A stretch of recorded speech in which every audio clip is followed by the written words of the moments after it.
For how long afterwards is the Olympic song stuck in your head? Like, for how many months afterwards are you going?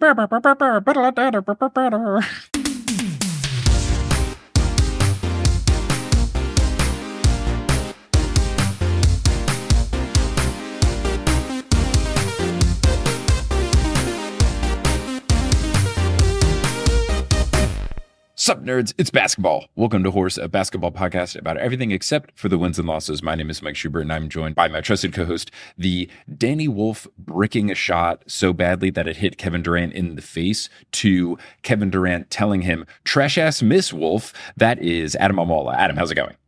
It's going fine. It was, in KD's defense, a trash-ass miss. Really bad. Missed the rim, shot it from a point where it went beyond the rim and then hit the backboard and then hit Kevin Durant in the face and then went out of bounds because he was not expecting it to be such a bad miss, which, like, Kevin Durant's frustration there is something that I can understand. Like, it's frustrating when someone does something so poorly that it ends up being good. This is how I feel, to make a very really baseball reference, about the 2001 World Series where the Diamondbacks won on a broken bat hit. And it's like, if Mariano Rivera was slightly worse at pitching and he didn't break your bat, that probably would have been a fly out to the outfield and we win the World Series. I mean, it would have been nothing if the infield wasn't drawn in, but let's not think about that too much. Oh, yeah. I mean, it would have been nothing if, who made the error? Was it Mariano who made the error to, like, set it all up? I don't know. We can't get too deep in the wheel. I don't need to get depressed on a Tuesday morning. So let's instead talk about basketball. And to get ready to talk about basketball, we got to go to the Teal Memorial locker room, where everything is good and nothing is bad or faulty or so bad that it ends up being good. Stuff's just good. That's great. Yeah, that's the consistency that you expect week to week from the Teal Memorial locker room. Yes, and you know who else is consistent and good?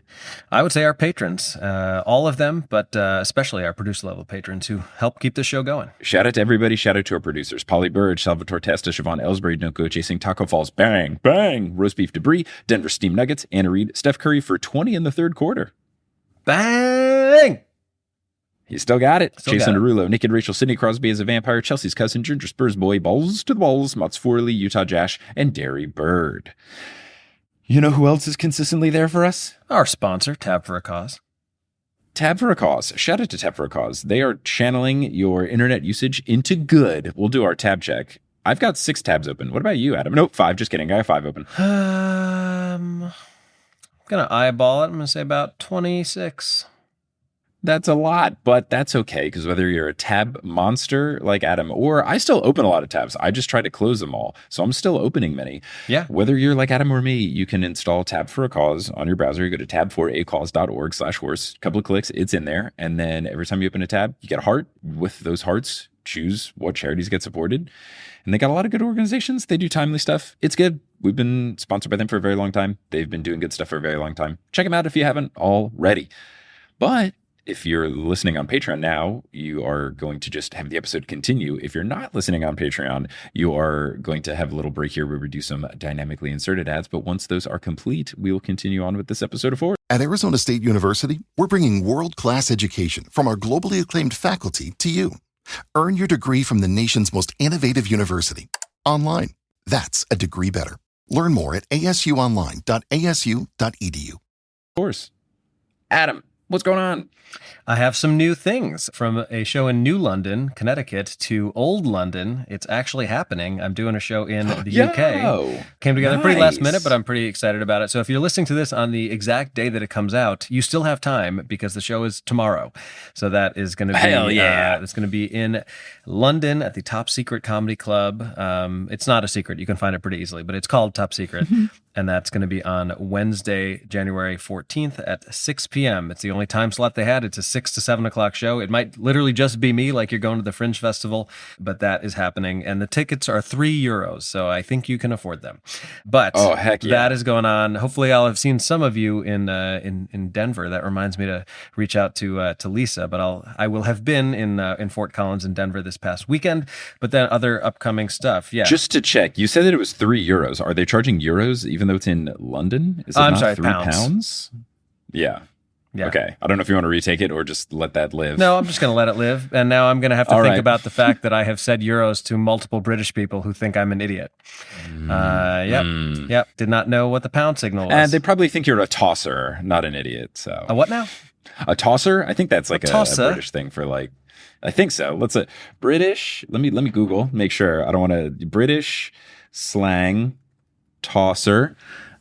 He's a bit of a tosser, really, is an offensive but common term for a stupid, unpleasant, or annoying person. So, hey, I did it. I might be the first one. I don't think I'm the second two adjectives. Yeah, I don't know if no. That's very funny. You're a delightful tosser.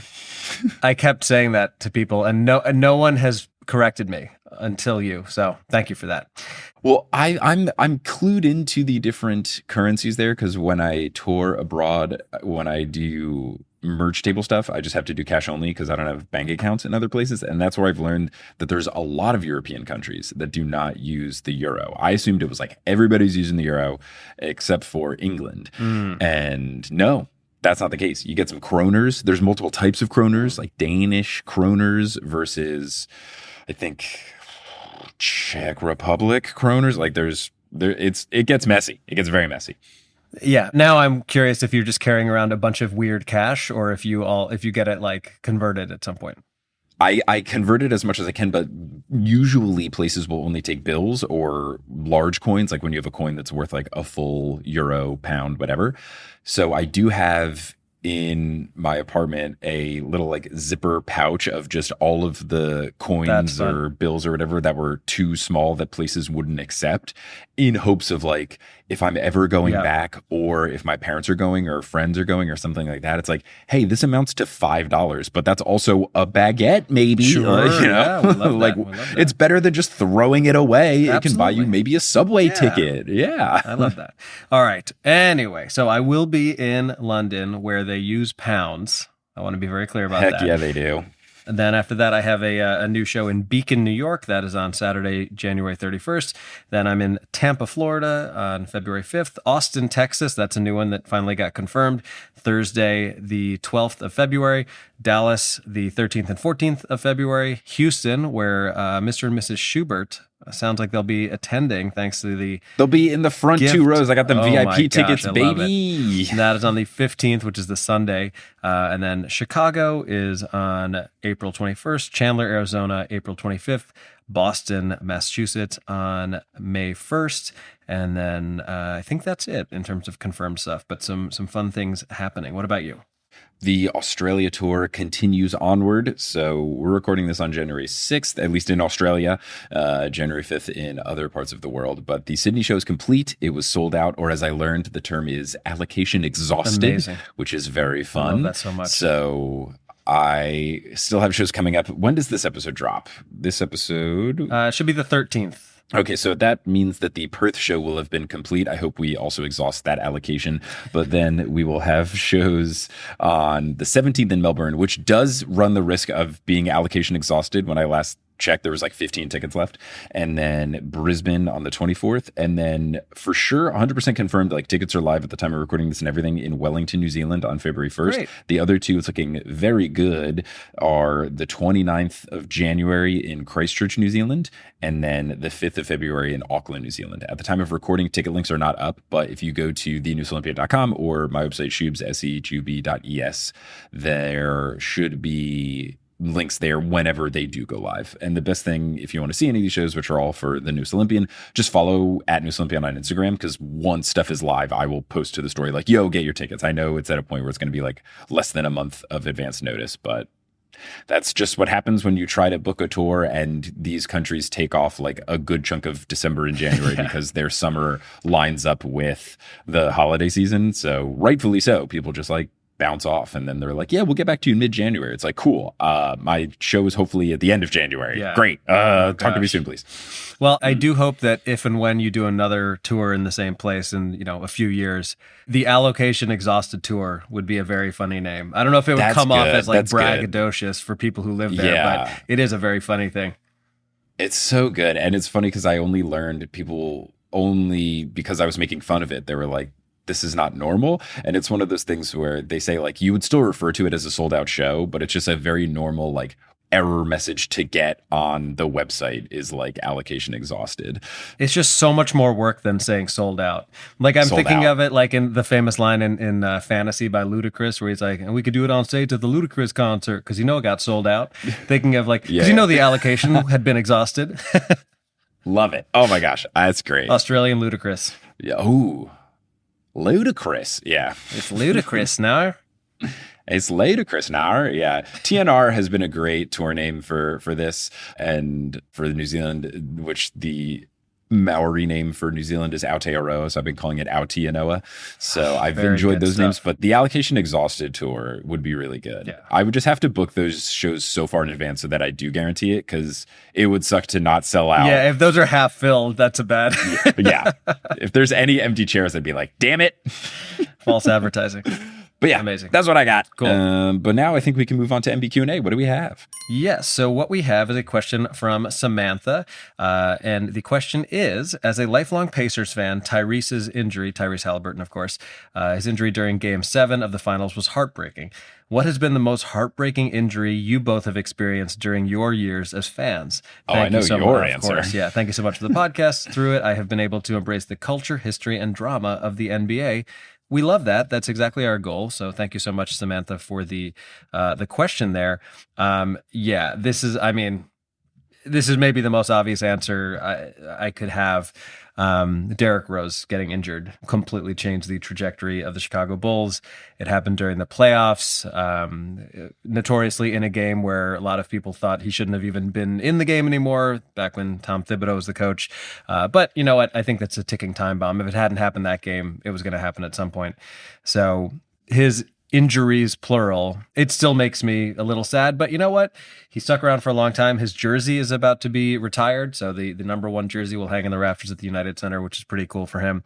But yeah, that one, in terms of basketball, that one, like, far and away is the one I think of the most. What about you? I don't know. For basketball, I can't really think of a Knicks one that's like, if this guy didn't get hurt, we would have won the title. Yeah, kind of thing. There's no really big ones. The closest I can think of in recent memory is when we lost to the aforementioned Pacers, when my beloved 2025 NBA Cup champion New York Knicks lost in, I guess, the 2023. It was like the first year of us kind of like doing well in the playoffs. It was just like everybody got hurt. Like by the end of that Pacers series, like everyone was injured. So it was less of one injury and more of like a collective. And that was kind of the series of, if we weren't all hurt, I think we beat the Pacers, but just everybody got hurt. And then I don't think we were going to win the title that year, though, because I think that was when the Celtics were just unreal and they ended up winning. So I didn't have that sort of delusion, but it was like, hey, this would have been cool to make it to the Eastern Conference Finals. And I think we would have done it had we not been hurt. So that's probably my answer. There's probably ones in other sports I could think of. Like there's probably other injuries. Like I know there was the like Derek Jeter shoulder injury where the catcher like dove into him with his knees at third base, which felt illegal. And that like derailed the season and his MVP case that year. So there's other stuff that's more crushing. But yeah, I guess there hasn't been like a really singular one like the Bulls one where it just completely changed the course of history. Yeah, I mean, I know Porzingis had some pretty serious injuries. Was he still on the Knicks at that point? Yeah, it was, but those like it was never. They were never gonna win the championship in those years, right? Yeah. It was like, oh, this stinks, and this kind of like sets us back, and I hope he's okay, and all of that. But it was never like, oh man, we would have made the 8th seed. We were just so bad during his tenure that what are you going to do? But yeah, great question. Thank you for the question. And sorry that the Pacers are struggling this year, but hey, you know what? Sometimes what happens in the NBA is your star player's out for a year, you get a high draft pick, you get another really great player, and then the next year you're good again. So it could happen. This next draft is supposed to be very good, and the Pacers... very good and very deep. So fortunate they didn't plan this, obviously, but a couple of days before his injury, they traded for their own pick back. That happened. It was a trade that went down like while the NBA finals are going on. And it was funny because people are like, you can trade stuff during the finals. And they did. They just like happened to make a move to get their own pick back. And it's aged so well. Sneaky tinfoil hat theory. did they do this knowing that he had the previous injury? I don't think that was the calculus. I think it's just one of those things of like, it's usually good to have your own pick because then you are in control if you try to lose on purpose kind of thing. But so fortunate that they got their own pick back for this season, because apparently the next draft is supposed to be filled with a lot of very good players. So even if they don't have the number one pick, because there's a lot of teams really poopy, but oh my God, the Pacers are the worst team in the NBA. I didn't realize that. Wow. Oh gosh. Okay. Yeah. They're looking good. I did not realize they were the worst team either. in the NBA. They are 6-30 as I look right now, and the next worst teams are the Pelicans at 8-29, the Kings at 8-28, and the Wizards at 9-25. 6-30. And that's rough. Fun fact: that's 3 of those stuff. 4 teams have beaten the Bulls on multiple occasions. Yeah. The Bulls, right where God wants them to be, 17-18, the 9th seed, just as we planned it. I can't do it. It happens every year, just a different way. They at least find a new way to do it every year. And this year was like, we're 6-0. Well, you know what? They were 5-0 until I went to see them, and then it all went to shit. So maybe I need to just not see the Bulls anymore. Maybe you need a little time apart. I think that's been the case root for your football team that's doing really well. Thank you for that. Again, when you make a football reference, an American football reference, I know it's really important. Yeah. So I do appreciate it. It's really just a friendship reference. I don't know what's going on. Sure. I don't know what teams are good and bad. I know you're doing well, and that's as far as it's going. And our friend Chris's team is doing even better. They even got a first-round bye, so good for the Denver Broncos. Congratulations to you and Broncos. Lisa, if you care. All right, let's move on to a very abbreviated full court press. There's not a ton of stuff to talk about, and we do have a pretty big interview coming up that I think you all will enjoy. Anything on your mind, NBA-wise, hoops-wise? The big thing, there's like one thing that happens to do a little bit with wins and losses, and then one thing that doesn't. So the wins and losses kind of thing is that the Thunder have lost some games, notably to the Spurs, and they recently just lost to the Suns. Effectively, a couple of weeks ago, we were asking, like, could they beat the Warriors record? Yeah. And other people were asking, like, should we already crown them the champion kind of stuff? Now it's at a point where they still, I think, would be everyone's pick for the top, but they feel less invincible. Yes, they look mortal now. Exactly. It's very Rocky IV. He's not a machine. He's a man. It feels like they still should be the best team, but they can be beaten. So that has given renewed hope to the teams in the top of the West, like the Nuggets and the Spurs.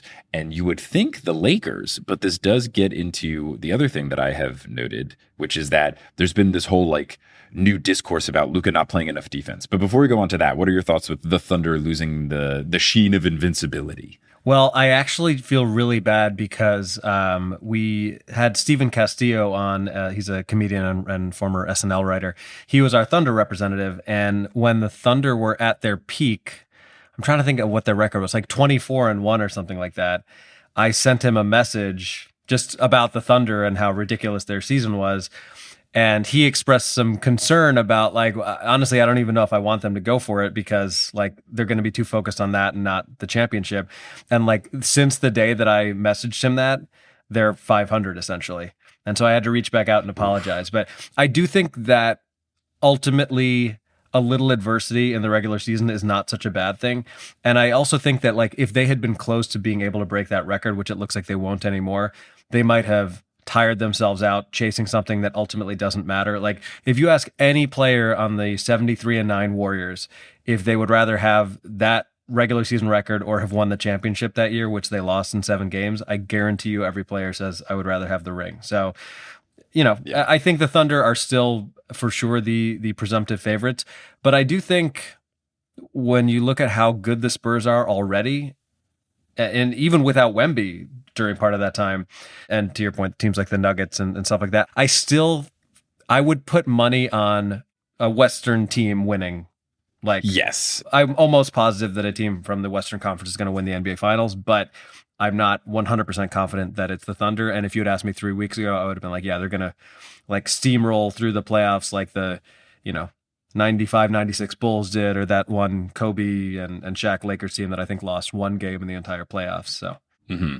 Yeah, there's definitely the kind of teams at the top, and then you have like this middle of the pack situation going on in the East and the West, but it's an interesting way the league is shaken out this particular season. We've talked about this before, but like there's more of a divide between the good teams and the poop teams. Yes. And it'll be really interesting to see how poopy some of those teams get. I mean, you've even had some of the previously poop teams go on really big runs, like the Clippers won a bunch of games in a row. So it's interesting. I'm intrigued to see where it goes, as the NBA currently is trying to do more things to get rid of tanking, as they are always trying to do. But just, it's always so frustrating when they have these like official things where they're like, we're going to solve tanking. It's like, no matter what you do, if you have a system that in any way, shape, or form benefits people who do the worst, there will be tanking. It just changes the flavor of the tanking. You cannot get rid of tanking.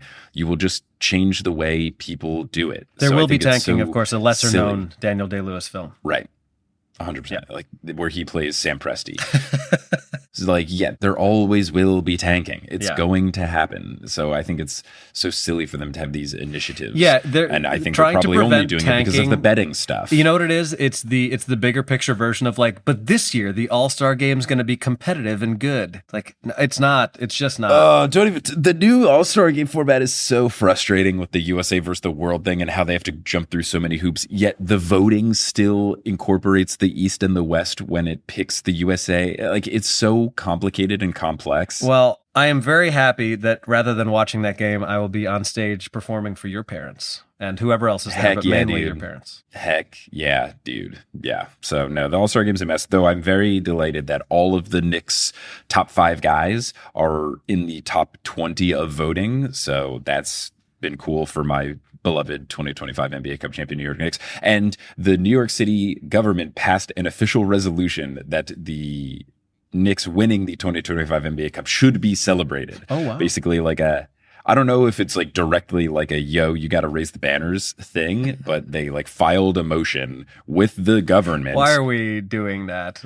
I like it, but it seems like a waste of time. I love it.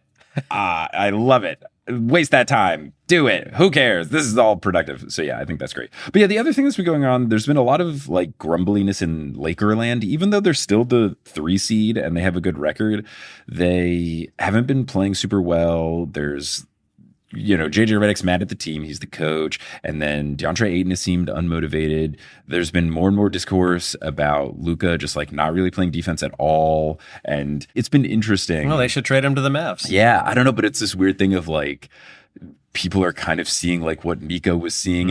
And I think it's one of those things where had Nico Harrison just made this trade and like gotten a proper return back, he could like maybe look like a sneaky genius because it's been an interesting conversation in the NBA that like the league is so good and so deep right now that if you have people that just straight up can't play defense, it's like really bad. Like the Trae Young situation right now is that he's not really a fit in Atlanta with the Hawks. But like no one wants to trade for him because he just like cannot play defense. And that's the big concern with my beloved 2025 NBA Cup champion New York Knicks. It's like, how can we win when like Brunson's like fine, but you still would target him on defense, and Karl-Anthony Towns is not great. Right. And the whole thing is like, can you do it? There's just so many more like just competent dudes and offensive strategies that can really single out people who straight up just can't play defense, that it's like starting to come up in the Luka conversation, and it's very fascinating. It's very fascinating. Well, we shall see how it plays out. We will see. We will see. But that's kind of all that's going on. We have a really fun interview that we did. How about you toss it up and then we'll slam it down? Yeah, absolutely. I like the alley-oop reference, of course. This is a person we've had on the show before, but in a different capacity. He was on for one of our NBA Finals previews when the Nuggets, his favorite team, played the Miami Heat in 2023. But we've got a very fun interview with James Hamilton. He has started an amazing basketball podcast recently. Honestly, I think as you'll hear, our podcast is like a perfect gateway into the next step up, which is like a little bit more basketball-y and with visual aids. So I don't choose to look at him as competition. I choose to look at him as a basketball ally. And I think you'll really appreciate our chat with James. All right, folks. So as mentioned, we have a special guest on the podcast. This is actually his second time on the pod, but his first solo appearance. So still working his way up to the Five Timers Club. But we have multi-time Emmy award-winning writer. He has written for NBC Sports during the Olympics and is the host of a very cool, fairly new podcast called Posters, all about basketball. James Hamilton joins the pod. James, how you doing, man? Hello, happy to be here. I'm happy to be promoted from group episode to individual episode. Well, yes, to refresh our listeners, because this is years ago now, James was the Nuggets representative when the Nuggets were in and won the NBA Finals, which was what year? You would know that. Is that 23? Yeah, that was 23. 23, yeah. Yeah, huge time in my life. And I get it. Yeah, and I remember being on this podcast when I was still very nervous, had no idea how things were going to play out, and I've been on a high. Well. I've been on a high ever since. Well, what I recall, it was Nuggets Heat, right? It was Nuggets Heat. Yes. And so we had Evan Hernandez on, who's another friend of ours. And I recall before we recorded, he was like, I think the Nuggets are for sure winning this series, but for the purposes of this recording, I will say that I think the Heat will win, and I will come up with a rationale for why that might happen. Yeah, so, he took one for the team on that for sure. Yeah, but anyway, I guess a congrats again on that. I feel like that's evergreen. But yeah, let's actually get into it. I'm sure we did some version of this a couple of years ago, but talk to us a little bit about your history with basketball. I will say James is a very good hooper, many-time participant in the Big Wolkowski, and of course the infamous and famous Sunday Comics basketball run. Talk to me. When did your love of basketball begin? Yeah, I was an early adopter. Mm-hmm. I started playing basketball when I was maybe 6 or so. This was about the time that I also started to get interested in basketball.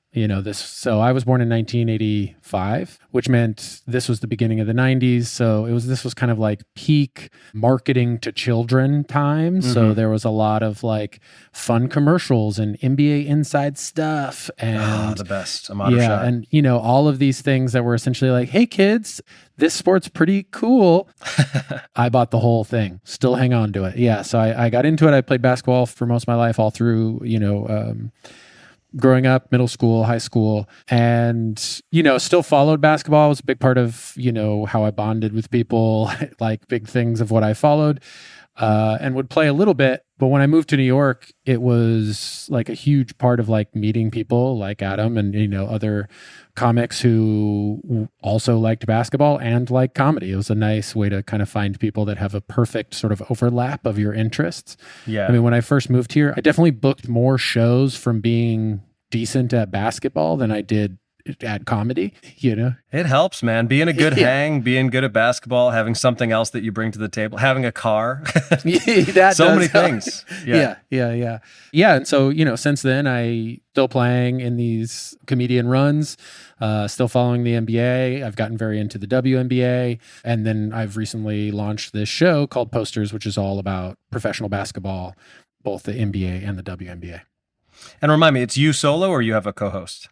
I have a co-creator. It's a guy who does the editing and helps me make it. But Posters is a show where each episode is a deep dive on one player. And it's not just like a Wikipedia entry. It's kind of like looking at their place in culture and, pop culture at the time and the culture of fandom and things like this. And it's all me. So it's more resembles like if John Oliver did sports, because there's a lot of kind of comedy and storytelling within all of that. We'll obviously share some links because the quality of what you're putting out there is really, really good. And Mike and I have somewhat, just in terms of like our own limitations with the amount of other things we're doing, and also our I would say our stubbornness. We're mostly an audio podcast. Like that's how people listen to it. That's how people consume it. Like we're okay with that.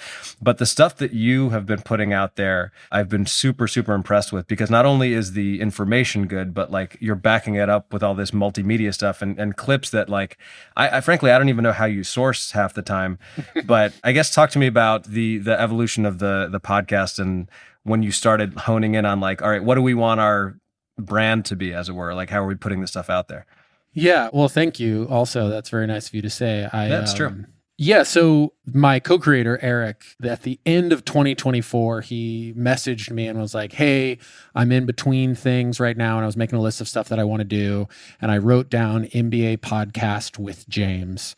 And I just happened to be at like the right spot where I was kind of like, yeah, let's talk about that. So we kind of like, had a few calls, throwing different ideas around, and we wanted to make something that was different, but our kind of main requirement was like, we wanted to make a show that we would want to watch. And I think there's a real cross section of basketball fans who both, watch all the clips on Instagram, follow House of Highlights, and also love a good sports documentary, like love to sit down and watch all of The Last Dance.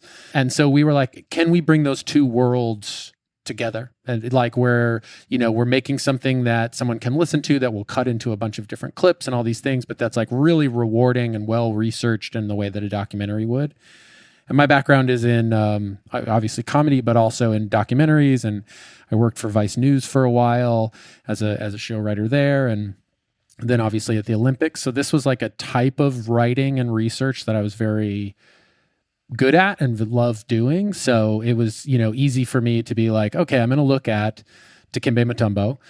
What are like unique ways that we can go about this? How can we do this where it's actually well researched and where we fact check things and we're telling good stories and we're finding good archival, which I think is so much the fun of it. Our pilot episode was on Penny Hardaway, and we put it out as an audio only, and the main feedback we got was people being like, I want to see all this. That episode has a ton of old commercials, like, from the 90s, the old Lil Penny commercials and, a bunch of like old Air Jordan commercials and Grandmama, which was Larry Johnson, and just a ton of things that were very big touch points for people who were basketball fans at that time. And the main thing we heard from people who liked those commercials at the time, and also people who didn't, was essentially like, I really want to be able to see what you're talking about. Yeah. Well, and to be honest, I think that's how a lot of people consume media anyway. I can't speak for the two of you, but like if I'm listening to a podcast or I'm watching something and they reference something, the amount of times I'll pause it and then go to YouTube and be like, I want to see what they're talking about and then get back to it.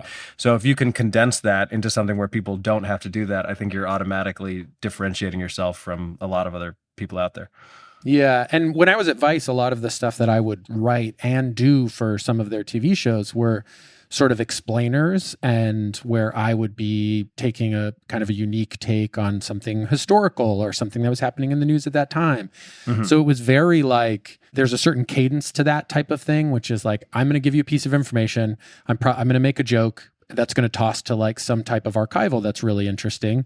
And you have to kind of be able to keep that flowing for a long period of time in a way that's engaging. And so I wanted to be able to do that in a basketball show as well. It's got to be tedious though, right? I mean, it's a lot of work. I don't know if tedious would be the word, because it's like... Because you like it? I love it. I really, really love it. And that's why I would say it's not tedious. I mean, I think like, I referenced the Dikembe Mutombo episode, but, essentially I told the story on the episode of him that was about how he was just a backup in college. He hadn't even he went to Georgetown University, and he went there as someone who was like 7'1", 7'2", but his main objective was to become a doctor. And of course, the coach at Georgetown at the time, John Thompson, was like, you're pretty big. You should be on our team. So he was backing up Alonzo Mourning, who was another great center at the time and was like one of the most recruited high school like talents in a long time. And so we told the story of like Dikembe Mutombo's first breakout game with Georgetown, where he was ready for this, which is a really interesting story. But I also like went back and found that game and watched all of it and kind of like went through and transcribed the points where they're talking about Dikembe and talking about his blocks and things.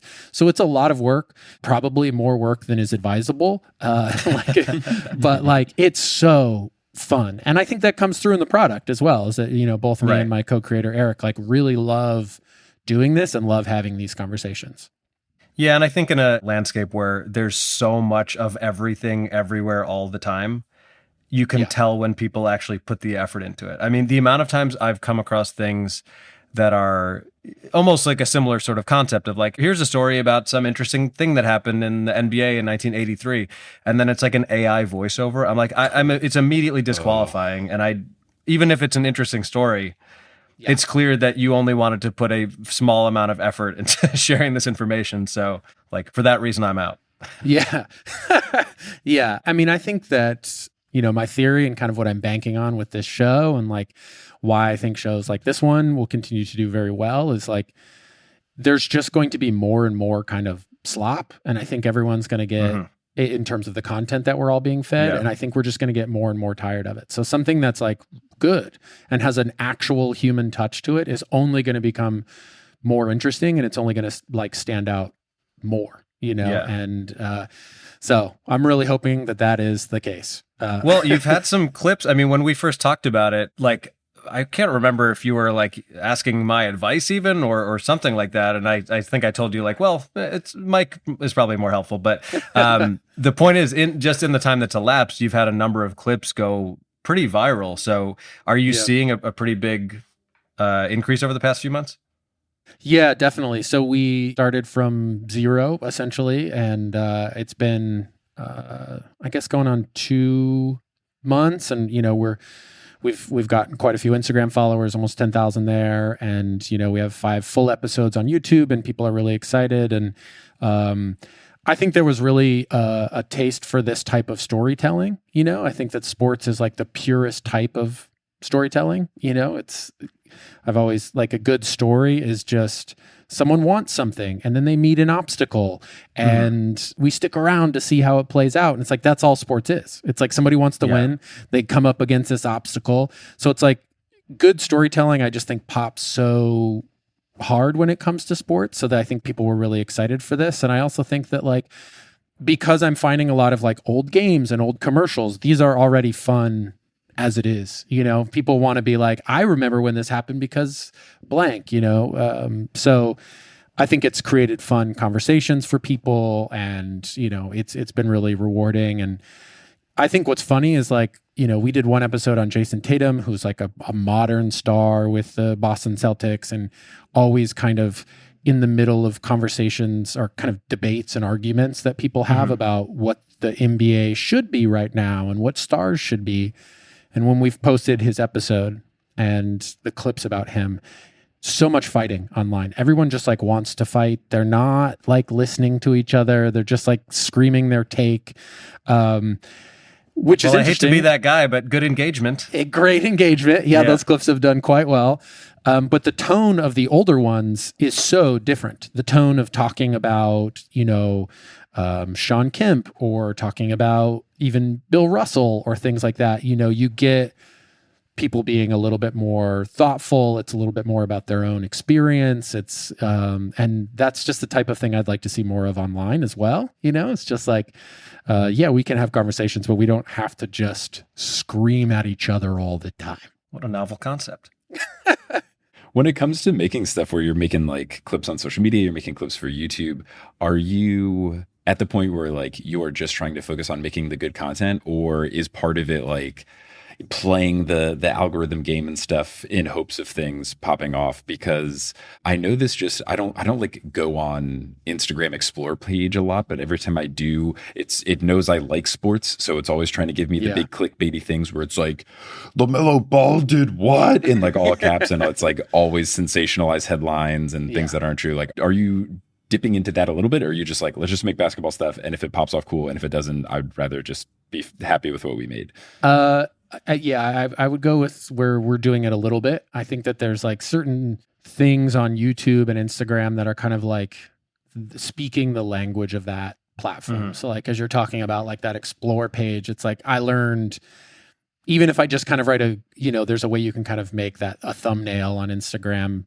even just basic, just so people like, so that it's not me. No one wants to click on me. Right. But if they don't know who I am. I do, James. Yeah. But like someone seeing a picture of, Sean Kemp, they're going to be like, like someone, particularly someone who's a basketball fan in the 90s, maybe remembers the Seattle Supersonics. If they see that and I have like a little bit of just a little title that's there, I've had to learn to do those things. It's not something I particularly wanted to know how to do, like to be better at social media, but it's also like, that's how we're reaching people. And I've told Adam this, I sent him, I don't know if I sent you a screenshot or I just told you, but somehow these clips have started to find actual retired NBA players, which has been very funny. We got the Dikembe Mutombo clip I mentioned earlier. Matt Barnes, who is a retired NBA player who has a big hit podcast called All the Smoke now. He put some fire emojis, and on another one, Sean Marion, who's a retired player, put something, and on another one, we'd made a joke about the 2005 draft, and the player that we picked from the 2005 draft was Channing Frye. We just happened to toss his name in there. And then all of a sudden, Channing Frye was in the comments being like, why am I catching strays here? So it's been very interesting to learn how the algorithm works, where I'm like, oh, all these retired NBA players are also into basketball. They're also going to their Explore page and seeing the same things that we're seeing. It's just that sometimes those are about them as well. Yeah, and sometimes they're surprisingly more accessible than you would think they would be. So it's totally never a bad idea to do a little DM slide and be like, hey, Channing Frye, you want to come talk to us about it? Absolutely. Yeah, it's particularly in this time where it's like, so many current basketball players, former basketball players in both the NBA and the WNBA have their own podcasts. So they're looking to get the word out about what they're doing as well. So there's more of a reciprocity. There's more that I could offer them than previously. Yeah. And I don't want to be a hater, but I would argue too many have podcasts. Dude, we do not need the Morris twins with a podcast. Yeah. It's wild. And it's all just, I don't know, every single one is sponsored by a betting company. It's just, For sure. it's, I don't know. Do we need the Fred VanVleet cast? I get he's injured and he has nothing to do this season, good. But do we need it? Yeah. Do we need it? Yeah. I mean, when I think of it from the player's perspective, it's essentially somebody saying, hey, we'll give you a bunch of money if once a week you just tell a story from your playing days. And they're like, okay. If you just tell a probably made up Kobe story that he now can't dispute because he's not alive. Yes. We will give you money. We will put it onto a YouTube short where we add that dumpster lid closing effect every time you say something. That is, it makes me so mad. But actually, James, this is a good transition because you're talking about Channing Frye, and no disrespect to Mr. Frye, but an obscure-ish player.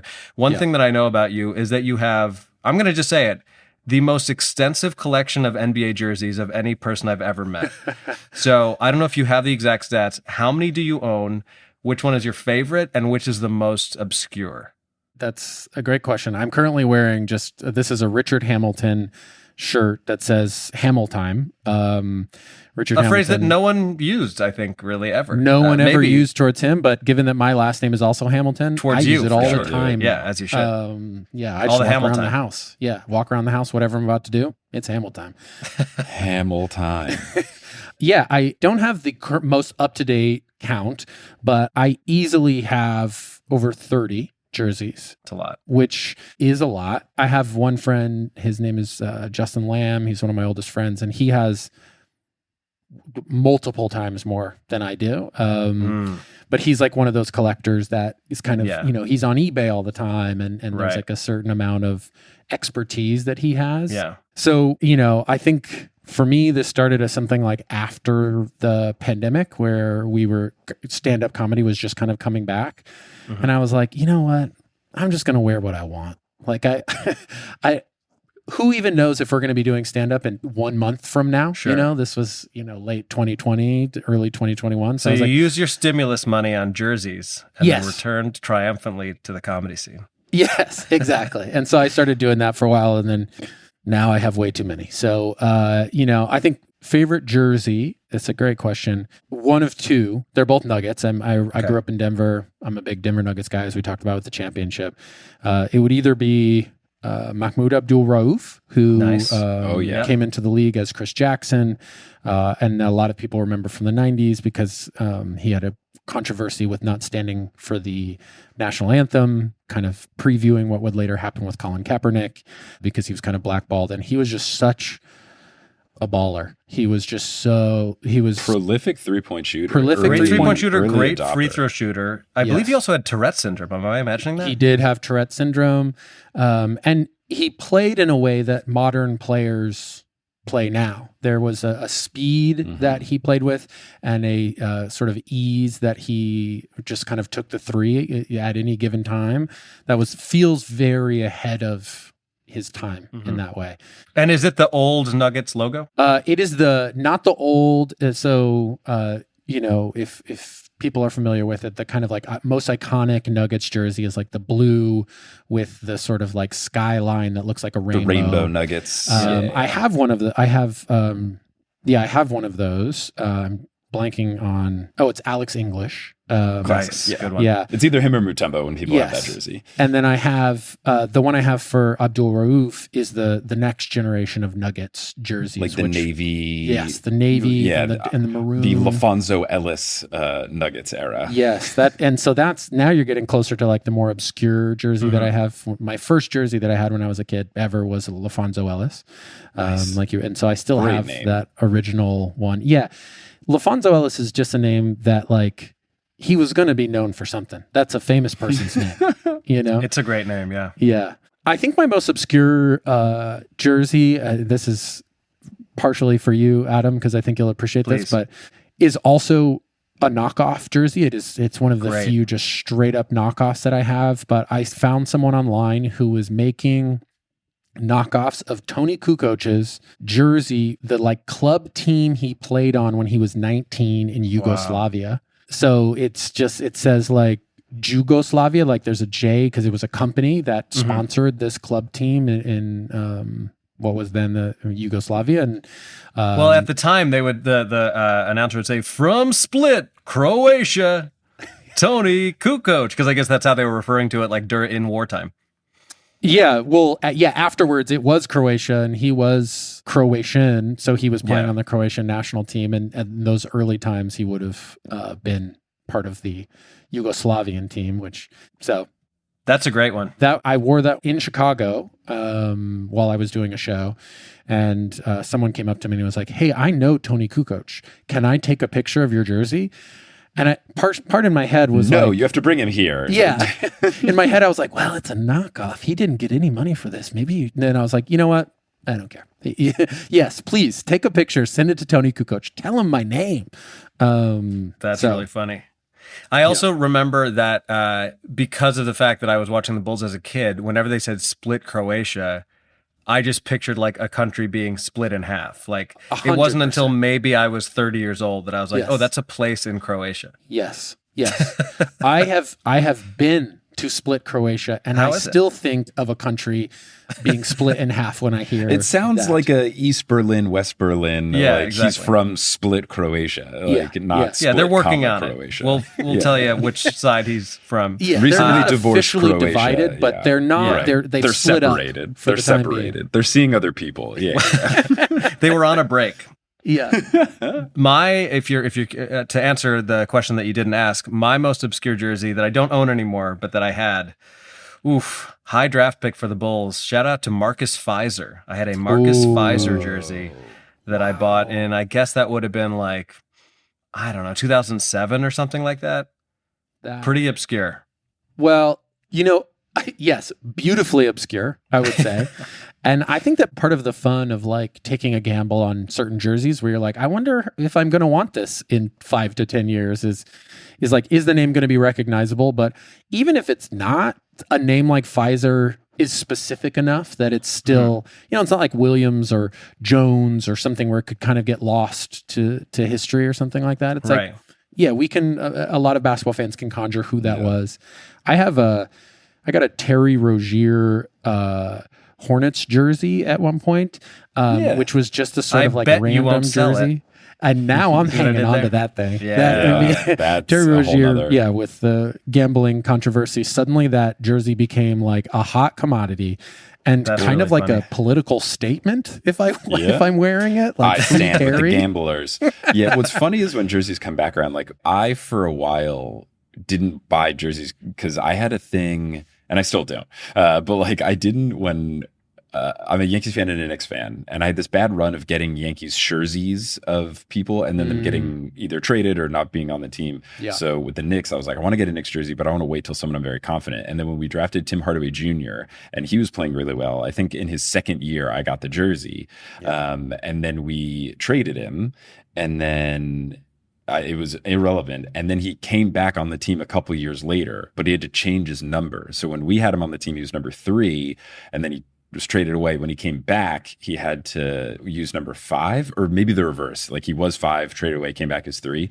So my jersey, which I held on to, like became relevant again. And then it made me look cool because I had the original Tim Hardaway Jr. That's what I was going to say. Bragging rights. Yeah. Like if you have, to make a baseball reference, like if I had the number 22 Robinson Cano jersey before he switched it to 24 because Clemens joined the team, like it was the fun bragging rights. This one was also a knockoff because I bought this like when I was a couple years out of college, and I was like, I will not be paying more than $30 for something fair. I wear twice a year. So yeah. With my friend who I mentioned earlier, who's like, he really collects jerseys. We will use the phrase, "This will age well," where it's, when you see a jersey like the Tim Hardaway one when he's first on the Knicks, there's no way you could know that he would come back, but there's still a sort of thing that like a Hardaway Jr. jersey, it's going to be cool forever, unless he does something horrific, which he did That's not. the risk, yeah. That's always the risk. I do like, though, that they offer, if you buy through the official site, which I rarely do, like jersey insurance, which is like, if this person gets traded within X amount of time or they change their number, you can send this to us and we'll give you the up-to-date one. But I do think there's something to be said for having the old one. It's kind of fun. I agree. I think whenever I've seen that jersey insurance, I think it's such a statement of like what fandom is now, which is like people like players. So it's like, if your player, if you're a huge LeBron fan, you don't necessarily want to be cheering for the Heat right now. You want, you either want the kind of classic LeBron in Cleveland, or you want where he currently is in Los Angeles. So it's such a statement, I think, of people being like, I don't really like teams, I like players. No. It could be the other, because for me, I was really excited because one of the years when it was the Melo and KP, Kristaps Porzingis Knicks, they brought back some old school Knicks jerseys that had the like blue and orange like piping on the collars and the sleeves. And I really like that because I remember just from like playing NBA 2K, you get to use all the old jerseys, and I would always put them in those old jerseys. And then in the mid 2010s, they were like, we're bringing this back. And I was like, perfect. We're never going to trade Kristaps Porzingis. He's so good. And then I bought it in KP, and now it's just been like sitting in my closet. I've never worn it since because I didn't like how the whole KP trade went down and everything. Totally. And in retrospect, like I for sure could have gotten a Melo jersey, and if I had got the Melo one, I would still be wearing that. Like I would wear that to every single Knicks game. Now I just don't, and I'm doing nothing with it. And I don't know if jersey insurance. I can't imagine jersey insurance is a thing. I don't think so. I think had that happened, I would have cashed it in for a Melo one, because then I'm like, no matter what happens. Yeah. Even if we get rid of Melo, he's had such a wonderful run that like this will be good. So I'm almost at a point now, like if I don't get a lot of jerseys because I try to spend money on clothes I wear more often, and I'm not just like, let me just throw on a men's work uniform today, somebody else's uniform. Who's younger than me? I think some of them are like they're close to children, and I'm wearing what they wear to work. Hey, I will not stand for any James Hamilton slander on this podcast. It's a to each their own. Just if the man wants to dress like a rapper from 2004, he's allowed to do that. Yeah. But like I almost at a point, if I ever was gonna get one, I would want to get one of like a retired player. Like if I do get another Knicks jersey, I will get a Walt Frazier jersey, because it's just like nothing bad can happen. I guess you're on the risk of like learning someone was a terrible person, but like I feel pretty safe with Walt Frazier. I think we're good. So like that's where I'm at. Yeah, I've had to stop wearing my Bill Cosby jersey, but the fact that I got it customized was kind of weird in the first place. Yeah, but at the time it seemed like a good gamble. There were a lot of things we had to find out, but it was ultimately. I mean, I think these are all the conversations with jerseys and kind of how we relate to players and in general, which I think is part of why I wanted to make posters in the first place. Was like whenever I would wear these jerseys and I was thinking about them, so many people would want to talk about them because they have a specific memory about that team or about that player. And, I've talked to like design people they've come up to me and been like, what year is this from? This is amazing. Like there's so much depth to our memory and nostalgia and our culture and art and all of these things that kind of live just within these jerseys. And I think the kind of things that it brings up is more interesting to me than even the jersey itself. I agree, because I feel like if you look at the history of jerseys in the NBA, there's like obviously the classic things that just like look really nice, but then there's also just these weird things that happen, whether it's strange or just like very time stampy. Like there was the whole sleeved jersey era, and people be like, why were there jerseys with sleeves? And it's like, well, the NBA wanted to sell more shirts. People didn't want to wear these, baggy, saggy tank tops, and then if they weren't in shape, and like it was this whole weird thing. And then you have LeBron ripping the sleeves off in an important game, and like all this. There's so many like interesting things like that. It was resurfacing this Christmas, but I think this Christmas people were very much like, hey, what happened to the Christmas jerseys, which they had in the Adidas era, but not the Nike era. And I feel like of all the recent Christmases this year, people were like really like, I miss these. And it's fun just to think of like the different time things. And if you're like really in the weeds, which I'm sure you are, James, it's like people can exactly see like, when did we switch from Adidas to Nike? When did we switch from stitched on to ironed on? When did we switch from all the different providers? Like I was really big on when Stance was the official sock of the NBA, and I was super disappointed that when Nike became the official jersey sponsor, they took everything else, because now the socks are really boring, and Stance had an elite 3-year run of socks. Wow, that's a good. I have not thought about that with the socks. No joke. If you want to team up, I have a folder, because I was thinking about, it was like 3 a.m, and it just came to my mind about this, because I have a lot of those Stance socks, and I went to the old, because you just like can't find articles online that like had every single teams anymore. Yeah. Like, and I was trying to find like the archives of all the photos. I love this. I went to Stance's Twitter account and I scrolled back like years and saved every single photo that they ever posted about their NBA official socks and just compiled them into a folder. I would love the opportunity. We got to do a horse posters crossover. I've got a whole, I'm not kidding. I mean, you are to socks as James is to jerseys. I feel like that's... Yeah, I'm not exaggerating. Yesterday, I was feeling regret because when Stance became no longer the official partner, they had to off-sell all of the on-court socks, and they used to charge like $20 a sock because they're like really high quality. I don't know if either of you two have ever had a pair of these, but they are like, I think you bought me a pair of Cubs socks that are that brand. So it's like that, because they now do official baseball. So it's like that, but basketball, they're like so well cushioned. They're like really breathable. I get really sweaty feet, so they're so good for me when I'm like working out or playing basketball or hiking or whatever. And they were selling them for like $5 a pop when they had to just like over the summer, because it was like that deal came down in the summer and they had to sell them before the season started. So like everything was $5, and I bought all the Knicks ones. And again, I was only like a couple years out of college, so it was like hard to justify. I like knew, I was like, in 10 years I'm going to be so mad about this, and now I'm almost 10. I am 10 years out and I'm furious. I should have just bought like every single pair and then just had them until the end of time, of like even teams I don't care about, because they're just like such high quality stocks and they don't make them anymore. I mean, we should definitely talk about that, because that's amazing.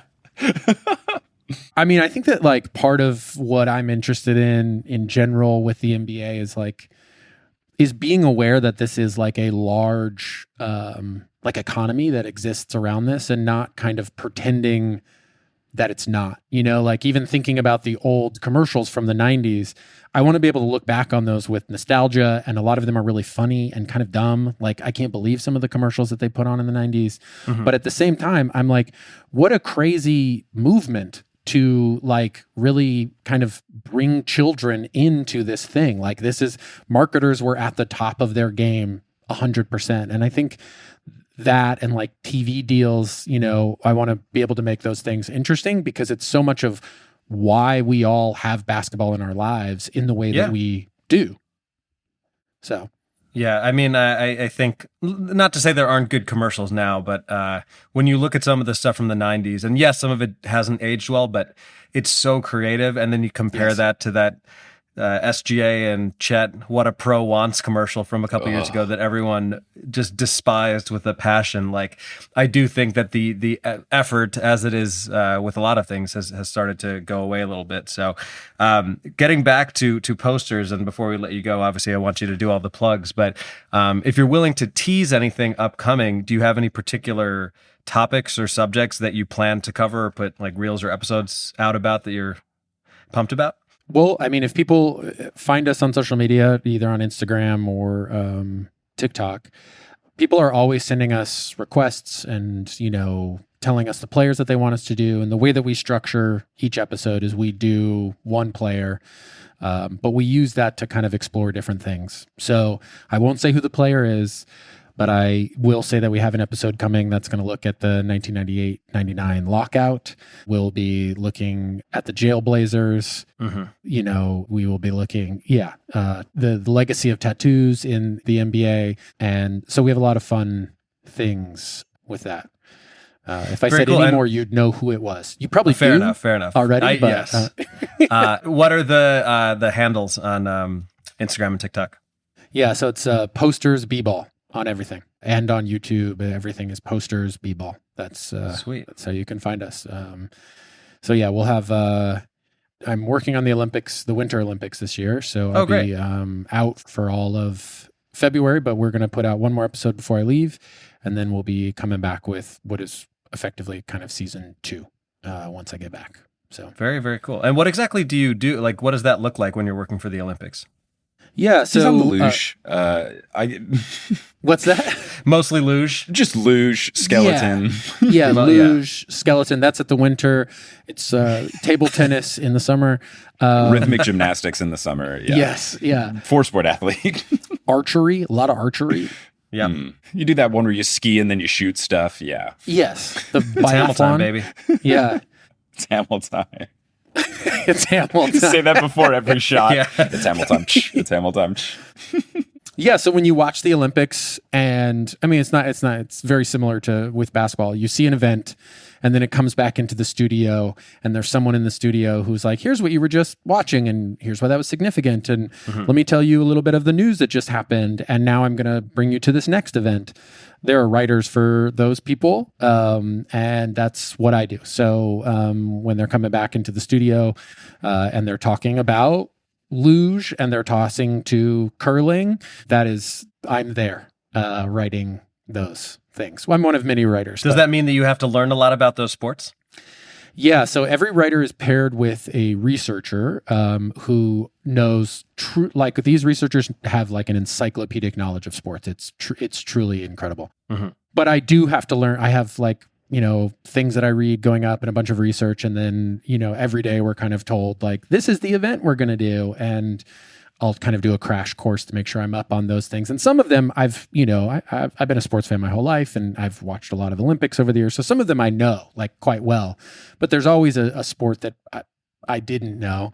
So I end up like knowing a lot about some of these, but also to go back to what I said earlier, it's like telling a good story is telling a good story, like whatever the sport happens to be. And so the historical context is definitely part of that. Whatever the record that was set is part of it. But like a good story, that's why we watch the Olympics. That's why we're interested in these sports that the rest of the year, most people do not watch. So yeah, that's very cool. Awesome. And you do that remotely, or do you actually get to go? A little of both. When I first got the job with the Olympics, my sister was like, it was for the Paris Olympics in 2024. And my sister was like, are you going to Paris? Or are you going to be in New York City? And I was like, neither. We all work in Stamford, Connecticut. Oh yeah, baby. Which many are calling the Paris of the Northeast. So yes, yeah. I mean, it is. Yeah. And now it will be the Milan of the Northeast. Okay. All right. Yeah. So there are, unless you see someone physically at the Olympics, they are probably in Stamford, Connecticut, because NBC Sports has an incredible studio there where they can essentially have people who are calling sports be doing it in real time. Like the technology is good enough now that they can actually just have people there at this like incredible sort of campus where they're doing sports all day, 24 hours a day. I'm now imagining kind of like how they have the Olympic Village for all the athletes. It's like the Olympic Village of all the like media people from across the world. And it's like, yeah, for 2 months or however, we're here all in Stamford at the Olympic Media Village. I'm picturing it being a slightly less horny, but you're all networking in coffee shops instead of. Yeah, it has real camp vibes is what I've always thought. It's well, that's cool though, because it's like, once every 2 years essentially you have this recurring gig, hopefully. Yeah. It's fun. It's awesome. It's really, really fun, and it's fun to be immersed in the Olympics for, however many weeks, a couple leading up, and then the whole thing where you're just like, that's all I kind of do is just think about the Olympics, go back to the hotel room that I'm living in, go to sleep, wake up, look up what happened at the Olympics, so for how long afterwards is the Olympic song stuck in your head? Like, for how many months afterwards are you going? I mean, I would say that it's probably been in my head for most of my life. I think that I watched some of those Olympics, like, the 1996 Olympics in Atlanta, and it pretty formative years. So it's kind of been in my head the whole time, but it's a good question right afterwards. It's constant for a couple weeks. You just, yeah. It's much like the phrase Hamiltime. I'll just walk around the house singing that song. Hamiltime. Yeah, it's Hamiltime. Well, he says that with each line he submits when he writes. My final question was going to be, what is the policy on wearing jerseys to the office in Stamford? It's a great question. Good one for the basketball. I tried to be very impartial the whole time that I was doing this in for the Paris Olympics. But when Team USA played Serbia, I wore Jokic stuff. I didn't go full jersey mode, but I did wear a Jokic shirt. And that's as far as I pushed that policy because, it's everyone's kind of wearing Olympic stuff, NBC Sports stuff, Team USA stuff. When the Team USA women's basketball was playing, I brought Team USA stuff. I had my Brianna Stewart stuff. I had, and that was the one time where I really just broke rank. And I was like, I want Jokic, guys. Sorry. Were you rooting for Serbia in the game or? I was. Was it like, I hope he balls out and America wins? Well, I mean, I think I cheer for underdogs almost to a fault. Okay. Mm-hmm. Like I'll sometimes just back myself in a corner. I'm like, I don't actually know how much I like this underdog that I'm cheering for. But I'm usually cheering for underdogs. So I do think that I was cheering for Serbia. I thought that would be an amazing upset. I thought it would be a testament to how good Jokic is. But I'm so happy with how things played out. Like, so there's no part of me that's jaded. Yeah. Like it was such a gift to be able to watch that. That semifinal and final are like two of the greatest basketball games ever. Yeah, absolutely.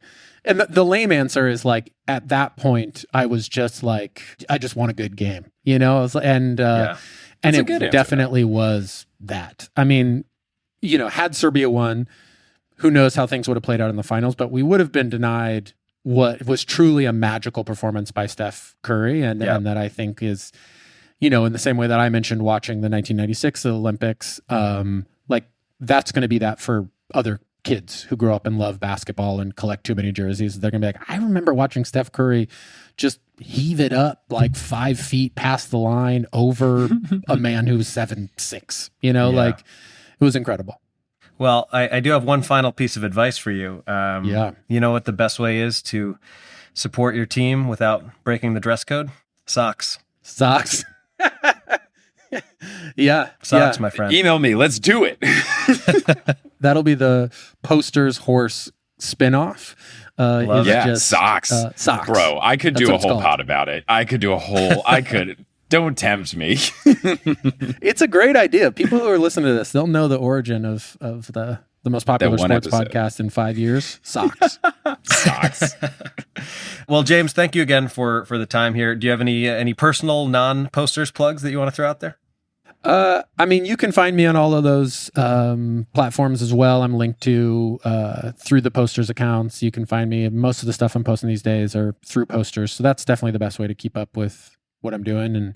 And so Posters B-Ball and follow us. I think in particular, find us on YouTube because that's where we put out our full episodes. And like we were saying, the visual experience of that is really fun. If you are an audio person, we do have them all out as podcasts as well. Awesome. So, yeah. Hell yeah. Well, thank you again. Thanks so much. Sure. Yeah. Thanks for listening to this episode of Four Sources, hosted by Adam Mwala and Mike Schubert. Our editor for this episode was Kensei Suramaki. The music is by Tina Kumpamanas. The art is by Alison Wakeman. The website is by Aurelia Lieb.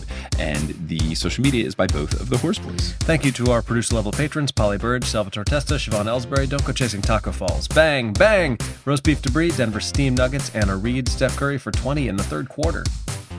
Back to the haunted bang. Chase Underulo, Naked Rachel, Sidney Crosby as a vampire, Chelsea's cousin, Ginger Spurs Boy, Balls to the Walls, Mats Furli, Utah Jash, and Derry Bird. You can follow us on Instagram and Facebook at Horse Hoops and on Twitter at Horse_Hoops because Horse Hoops was run by one of those people that did the Jersey insurance, and we think they're cowards. Yeah, and they are. Embrace your purchase. Embrace it. Embrace it. Yeah. No takebacks. That's a policy. You can go to our website, horsehoops.com, for links to all of the fun videos we talked to James about and much more. If you want to support the Horse Boys, you can do so at patreon.com/horsehoops. There's a whole bunch of fun content there. Maybe we put the video version of our little call here unedited so you can see what all got cut out. How many minutes did Mike spend looking for his laptop charger? A real thing that happened. Yeah, it might be a little blurry, but it's fun. It's a good stuff. It's good stuff. I'm sitting directly in front of a window, so look how bright my face look looks. Great. I look Go to the Patreon. Dark. My hair is not done. It's the morning here in Australia. I woke up, had breakfast with Kelly and the baby, came back and did this. So now that's on patreon.com/horsehoops. You can also go to horsehoops.com/merch, and you can get Stuff Nerds shirts and digital items and a bunch of good stuff. But we're going to close out this episode as we always do by saying something on the count of three after putting our hands in the middle. What are we feeling? What are we thinking? What are we thinking indeed? We can do a little shout out to James and just scream poster on the count of three like people do when someone gets dunked on and posterized. That is the reference that his podcast name is. Posters. Is that when you dunk on someone so badly that the photograph would become a poster, someone has been posterized. Indeed, much like my boy Matas Buzelis did to Jalen Suggs. He got posterized. Indeed. So we're going to say poster on three? Yeah. All right. 1, 2, 3. Poster! Look at that. Cool. All right. Down that.